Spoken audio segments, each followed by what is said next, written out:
တမိုင်းဝင်မဲ့ညတညသို့မဟုတ်ဂုံတိတ်ခါရီလောင်းကြီးထက်ထားတဲ့ပွဲတစ်ပွဲအားလုံးပဲမင်္ဂလာပါ UFC 328ရဲ့ကိုမိန်း event ပွဲစဉ်မှာမြန်မာပထမဆုံး UFC fighter Joshua Ben နဲ့ဂျပန်ပြည်သက်တွေရဲ့မျှော်လင့်ချက်တက်ဆူရိုတိုင်ရာတို့ရင်ဆိုင်ရတော့မှာဖြစ်ပါတယ်ဒီပွဲစဉ်ဟာတာမန်ချန်ပီယံကပတ်ကာကွယ်ပွဲနဲ့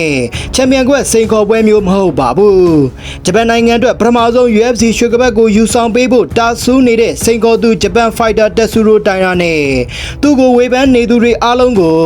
သူ့ရဲ့အစွမ်းစားတွေနဲ့အဖြေပေးမဲ့ချန်ပီယံကာကွယ်သူတို့ရဲ့ထိပ်တိုက်တွေ့ဆုံမှုမျိုးဖြစ်ပါတယ်ပထမဆုံးအနေနဲ့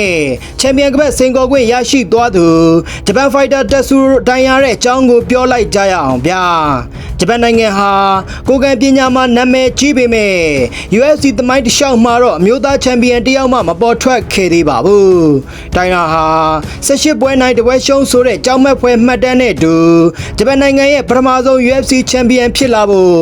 နှိစက်ဆုံးဖိုက်တာတယောက်ဖြစ်သတ်မှတ်ခံထားရသူလည်းဖြစ်ပါတယ်သူဟာဒီပွဲစဉ်မှာJoshua Ben ကိုအနိုင်ယူပြီးသူ့နိုင်ငံအတွက်သမိုင်းသစ်ရေးထိုးဖို့စွမ်းကုန်စူးစမ်းလာမှလည်းဖြစ်ပါတယ်ဒါပေမဲ့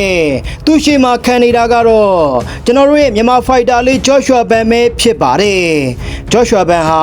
မြန်မာနိုင်ငံအတွက်ပထမဆုံး UFC ရောက်ခဲ့သူဖြစ်တယ်လို့အခုဆိုရင်ချန်ပီယံဂုဏ်ပုတ်ကိုကာကွယ်ရမယ့်သူလည်းဖြစ်လာခဲ့ပါပြီ Joshua Ben အတွက်ဒီပွဲကတာမန်ပွဲမျိုးထက်ပိုပြီးတော့ခမ်းနားလာမှာပါသူ့ရဲ့အရေးချင်းကိုတန်တဲ့ရှိခဲ့သူတွေသူ့ကိုချန်ပီယံတယောက်အစ်မမီဘူးလို့ဝေဖန်ခဲ့သူတွေအားလုံးကိုဒီပွဲကနေတစ်ဆင့်နှုတ်ပိတ်ပြဖို့ပြင်ဆင်နေတာလည်းဖြစ်ပါတယ်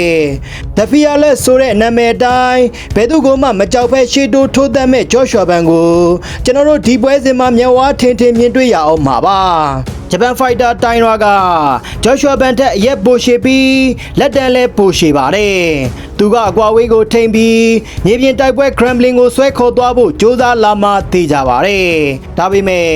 Joshua Ben ကတော့အနီးကပ်ဖိအားပေးမှုမှာဆရာကျတဲ့ဖိုက်တာတူဖြစ်ပါတယ် Joshua Ben ရဲ့မြန်ဆန်တဲ့လက်သီးတွေကတိုင်ရာရဲ့အကွာဝေးကိုဖြိုခွင်းနိုင်မလားဝေဖန်သူတွေပြောနေတဲ့ Joshua Ben ရဲ့အားနည်းချက်တွေကိုသူဘယ်လိုပြုပြင်လာမလဲဆိုတာစောင့်ကြည့်သွားရမှာပါတစ်ဖက်ကသမိုင်းသစ်ရေးထိုးခြင်းနဲ့ဇွဲတစ်ဖက်ကဂုံတိတ်ခါအတွက်တိုက်ပွဲဝင်မဲ့မှန်ဒါဟာတကယ့်ကိုပေါက်ကွဲထွက်မဲ့ပွဲစဉ်မျိုးဖြစ်ပါတယ်ဒီပွဲပြီးရင်တယောက်ကတော့သမိုင်းဝင်ဖိုက်တာတယောက်ဖြစ်လာမှာပါဂျပန်ဖိုက်တာတက်ဆူရိုတိုင်ရာအနိုင်ရရင်ဂျပန်ပြည်သက်တွေရဲ့အိမ်မက်အမှန်တကယ်ဖြစ်လာမှာဖြစ်တယ်လို့ Joshua Ben အနိုင်ရခဲ့ရင်တော့သူဟာဝေဖန်သူတွေရဲ့ပါဇက်ကိုပိတ်နိုင်ုံတင်မကပဲ